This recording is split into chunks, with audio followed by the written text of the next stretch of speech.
ফারাক্কাতে বহু সংখ্যক মানুষের নাম এসআইয়ের ফলে ভোটার লিস্ট থেকে ডিলিট হয়ে গেছে। প্রায় 6000 এখনও আন্ডার অ্যাডজুডিশনে রয়েছে এবং প্রায় 34,000 ভোটার ডিলিট আছে। মশাইয়ের কাছে আমার আবেদন, যাতে আমাদের অস্বাস্থ্য করা খুব খুশি প্রয়োজন। ফারাক্কাবাসীর সবচেয়ে বড় যন্ত্রণা গঙ্গা ভাঙন।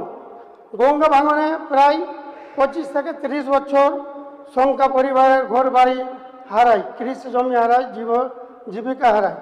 মানুষের চোখের সামনে তাদের সারা জীবনের সঞ্চয় নদী গর্ভে বিলীন হয়ে যায়। তবুও এখন এই সমস্যার স্থায়ী সমাধান হয়নি। গঙ্গা ভাঙন রোধে বিশেষ প্রকল্প, পর্যাপ্ত আর্থিক বরাদ্দ এবং যারা বাড়ির ঘর হারিয়েছে ফেলেছে তাদের স্থায়ী বসবাসের দাবি জানাচ্ছি।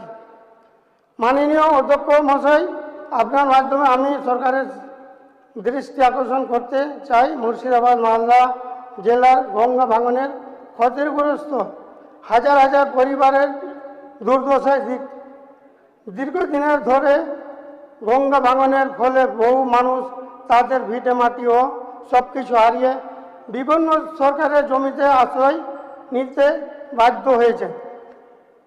সেই সময় সরকার তাদের বসবাসের অনুমতি দিলেও আজ পর্যন্ত স্থায়ী পুনর্বাসন বা জমির পাট্টার কোনো ব্যবস্থা করা হয়নি। বর্তমানে বিভিন্ন সরকারের দপ্তর থেকে ওই পরিবারগুলোর কাছে জমি খালি করার নোটিশ পাঠানো হচ্ছে। ফলে একদিকে যেমন তারা নিজেদের সব কিছু হারিয়েছেন, অন্যদিকে মাথা গোঁজার শেষ আশ্রয়টুকু হারানোর আশঙ্কায় দিনে কাটাচ্ছেন। তাই আপনার মাধ্যমে আমি সরকারের কাছে জোরালো আবেদন জানাচ্ছি, গঙ্গা ভাঙনের ক্ষতিগ্রস্ত এই অসহায় পরিবারগুলোর জন্য মানবিক দৃষ্টিভঙ্গি নিয়ে দূরত্ব স্থায়ী পুনর্বাস ও জমির মধ্যে শস্য প্রদানের ব্যবস্থা করা হোক। তাছাড়া এই প্রধানমন্ত্রী আবাস যোজনা থেকে বঞ্চিত ইনারা, ইলেকট্রিক থেকে বঞ্চিত। স্যার, এদের বাড়ি সরকারি জায়গা আছে, সরকারি থেকে ফারাক্কা ব্যারেজ থেকে রেল থেকে ডব্লিউবি ইনারা আছেন।